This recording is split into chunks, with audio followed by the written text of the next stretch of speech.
según San Lucas. En aquel tiempo estaba Jesús junto al lago de Genesaret, cuando las turbas se agolparon en derredor suyo. En esto vio dos barcas en la orilla del lago, pues los pescadores habían bajado y estaban remendando sus redes. Subiendo pues en una de ellas, que era la de Pedro, rogóle que desviase un poco de la tierra, y sentándose dentro, enseñaba a la multitud. Acabada la plática, dijo a Pedro: guía mar adentro, y echad las redes para pescar.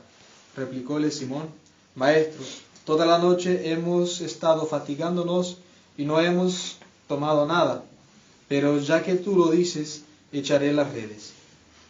Y habiendo hecho, recogieron tan gran cantidad de peces que la red se rompía, por lo que hicieron señas a sus compañeros de la otra barca para que viniesen a ayudarles. Vinieron luego y llenaron tanto de peces las dos barcas que faltó poco para que se hundiesen. Viendo esto, Simón Pedro se arrodilló a los pies de Jesús, diciendo: apártate de mí, Señor, porque soy hombre pecador. Y es que el asombro se había apoderado de él y de todos los demás que con él estaban, a la vista de la pesca que acababan de hacer. Lo mismo sucedía a Santiago y a Juan, hijos de Zebedeo, que eran compañeros de Pedro.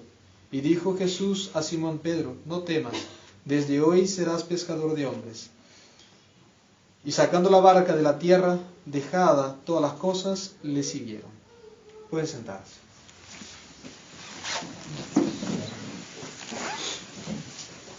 La epístola está tomada de la carta del apóstol San Pablo a los romanos. Hermanos, convencido estoy de que los sufrimientos de esta vida no son de comparar con aquella gloria venidera que se nos ha de manifestar un día, pues todas las criaturas están esperando la manifestación de los hijos de Dios, porque ahora se ven sujetas a las mudanzas, no de grado, sino en atención al que las cometió, esperando también ellas ser libertadas de la servidumbre del pecado y pasar a la libertad de la gloria de los hijos de Dios. Porque vemos que todas las criaturas están gimiendo y andan como en dolores de parto hasta ahora. Y no solo ellas, sino que también nosotros mismos, que poseemos la primacía del Espíritu, gemimos, esperando la adopción filial, o sea, la redención de nuestro cuerpo en la resurrección final.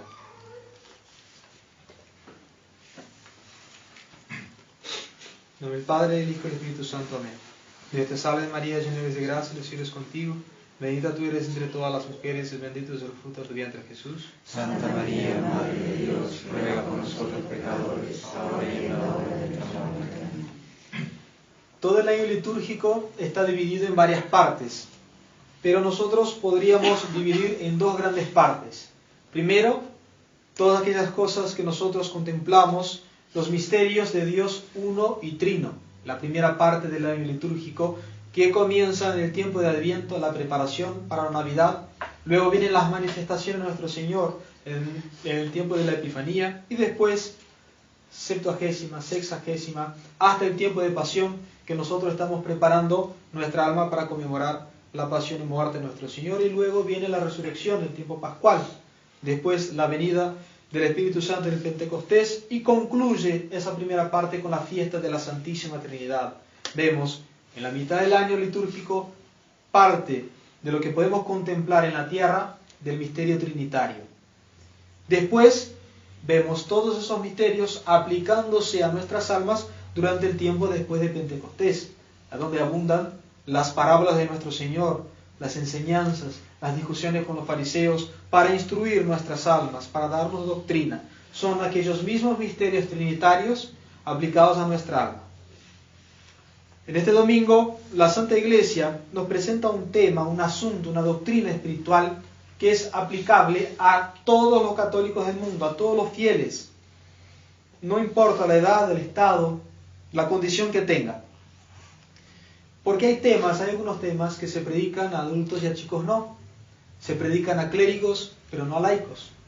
Se predica a gente erudita, pero no a gente más sencilla. Pero lo que vamos a hablar es una cosa que cualquiera puede captar y es absolutamente necesario para nuestra santificación.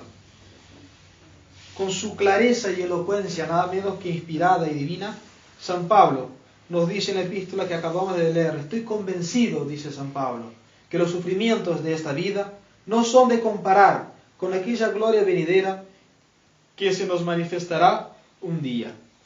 Y el mismo San Pablo dice en otro lugar, la primera Colosenses, que él, diciendo: yo completo en mi cuerpo lo que falta a la cruz de Cristo.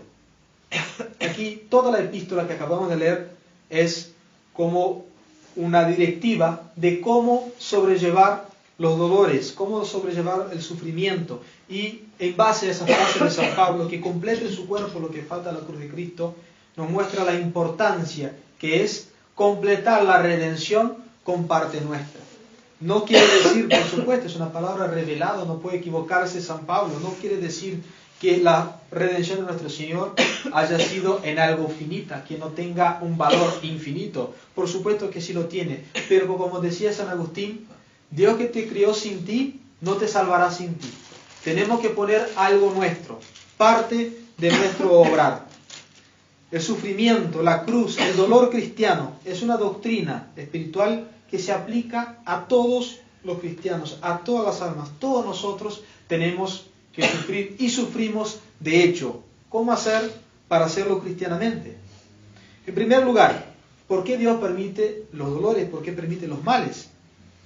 Y ahí la primerísima pregunta es: ¿quién no tiene pecados que purgar? ¿Quién no tiene errores que subsanar? Y si alguien se atreviera a decir que no lo tiene, contemple de que Jesús y María, los únicos que realmente, verdaderamente no tuvieron que pagar por ellos mismos, sufrieron por nosotros. Inocentísimos. Uno de ellos murió en la cruz, en el cuerpo, y la otra murió en el alma. Tuvo esa muerte dolorosísima, una muerte espiritual, la Santísima Virgen María.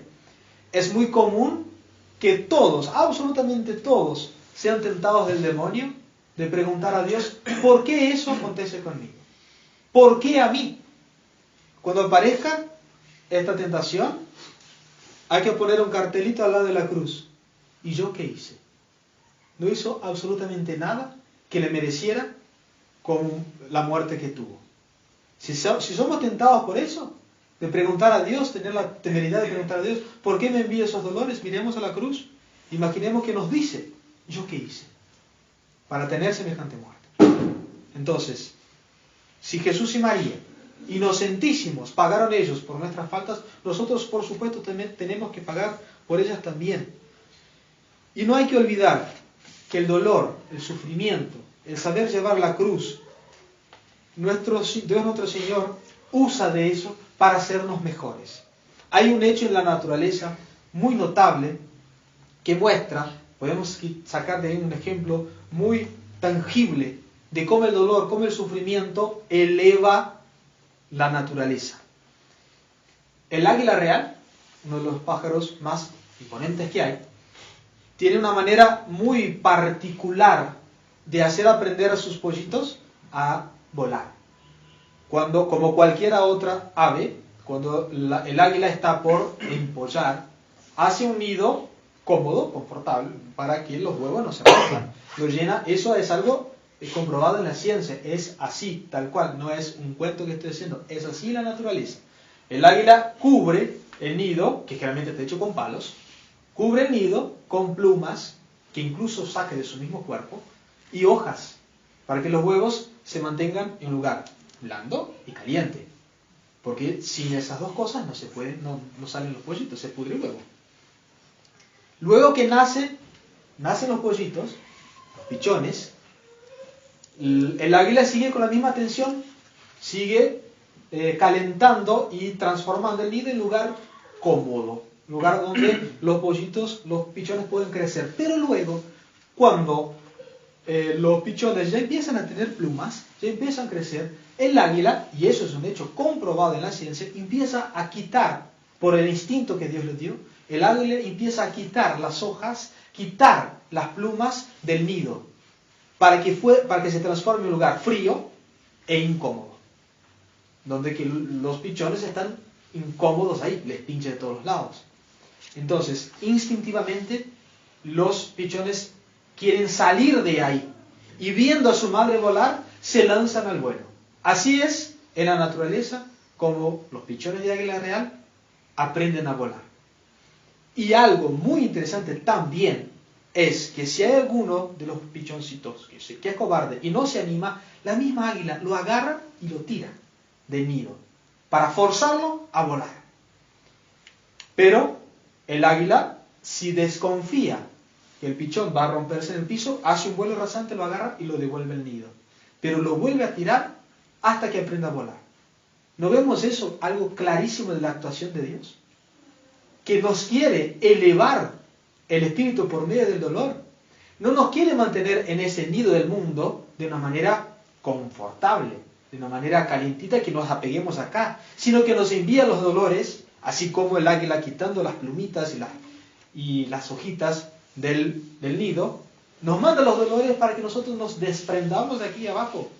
Porque no debemos olvidar nunca que el pecado original trastocó el orden natural de las cosas y hizo que nuestros sentidos estuvieran por arriba de la razón, porque es un disparate. Y por medio de los dolores tenemos que hacer fuerza a esa naturaleza caída y volver nuestro espíritu a su cauce natural, que la razón esté por encima de los sentidos. Y como tenemos una razón y unos sentidos de una naturaleza caída, son los dolores, es la acritud lo que mueve el espíritu a sostener la carne. Por eso decía San Pablo, castigo mi cuerpo para sostenerlo al espíritu. Los motivos del dolor pueden multiplicarse muchísimo. En lo que dice respecto al orden natural, enfermedades, catástrofes económicas, la muerte, la pérdida de un pariente, de un amigo. En lo que dice respecto en cuanto a lo sobrenatural, tentaciones, sequedades en la oración, incomprensión de los familiares, de los amigos, son innumerables las fuentes del dolor, las fuentes del sufrimiento, las fuentes de las cruces, pero lo que solamente tiene una modalidad es cómo saber llevarla, que es llevarla como la llevó Cristo, por amor a Dios. Tener el sentido sobrenatural de entender que esa cruz es tal cual el águila haciendo del nido algo desconfortable, algo frío. Elevar, que volemos el vuelo de la santidad, que no quedemos prendidos aquí a esta tierra. Todo eso se conecta, la epístola, y esas cosas que vamos contemplando a raíz de la epístola, todo eso se conecta con la actuación de San Pedro, cuando nuestro Señor dice, echa las redes. San Pedro le dice, estuve toda la noche pescando y no pesqué una sola mojarrita. Pero, por tu palabra, voy a echar las redes. Es el motivo de credibilidad. Creer en Dios es, era el afán de nuestro Señor, hacer que nosotros creyéramos en Él. Incluso llegó a decir, si no queréis creer en mí, por lo menos creer en mis obras. ¿No es cierto? Los motivos de credibilidad. Obrar de manera sobrenatural y entender que por más que yo no lo entienda, como San Pedro no habrá entendido cómo quiere que yo eche las redes, estuve toda la noche pescando, no, que eso escapa a nuestro entendimiento, a nuestra capacidad, ¿no es cierto? Una entrega total a Dios, e incluso en medio de los dolores, que es a donde más se prueba el amor. El amor se prueba por el dolor. ¿Cómo prueba la esposa que ama a su esposo? Cuando el esposo, viceversa, pasa por una necesidad, pasa por una dificultad, y ahí está al lado del cónyuge, ahí se prueba el amor. Cuando está todo bien, es muy fácil amar. Cuando viene el dolor, ahí se prueba que el amor es verdadero. Entonces, esa actitud de San Pedro nos muestra cómo debe ser la resignación cristiana, incluso en medio de los dolores. Desconfiar de la naturaleza humana, por supuesto, siempre en primer lugar, pero una confianza insondable en nuestro Señor. No debemos olvidar tampoco que no será dolor cristiano llevado de manera sincera y de manera resignada, con verdadera resignación cristiana, si nosotros no tenemos el principio fundamental del sacrificio de la misa, que es la unión de todos nuestros dolores con el dolor de Cristo. Complete mi cuerpo, que quiere decir todo lo suyo, dice San Pablo, lo que falta es la cruz de Cristo. ¿Qué es lo que falta de la cruz de Cristo? Que yo me una a ella. Aquí en el altar vamos a renovar el sacrificio de la cruz. Y cuando yo me doy vuelta y digo, orate fratres, estoy diciendo, rezad hermanos, para el sacrificio mío y vuestro sea aceptado por Dios, por Dios Padre. La misa sin el sacerdote no existe. Sin los fieles sí. El sacerdote puede decir la misa solo, que es absolutamente válida y lícita. Pero no los fieles sin el sacerdote. Pero de hecho, el sacerdote hace partícipes todos los que están asistiendo de ese sacrificio. Entonces tienen una ocasión excelente de unir todos sus dolores directamente con nuestro Señor. Va a estar acá presente en cuerpo, sangre, alma y divinidad, si bien nuestros sentidos no lo van a captar. No perdamos entonces esa oportunidad tan excelente de ofrecer a Dios nuestro Señor todos nuestros dolores y acordarnos que desde lo alto de la cruz, desde el máximo sufrimiento que pudo pasar la naturaleza humana, nuestro Señor Jesucristo nos dio la mayor herencia que sale de la humanidad que el hombre podía recibir. Cuando dice a San Juan, y ahí es tu madre. Y fue desde lo alto de la cruz. Podría haber sido otro momento, pero nuestro Señor quiso entregarnos esa herencia de la maternidad divina, la maternidad de la Virgen Santísima, sobre todo nosotros, desde lo alto de la cruz, para mostrar que Dios sabe sacar bienes grandísimos de males también muy imponentes, como es la muerte de un Dios. Fue algo tremendo que tuvo que pasar, los dolores que tuvo que sufrir, pero miren los frutos, nuestra redención, la posibilidad de llegar al cielo. Pidamos a la Santísima Virgen María la gracia de la verdadera resignación cristiana y la gracia de llevar la cruz así como Cristo quiere que cada uno de nosotros llevemos. Ave María Purísima.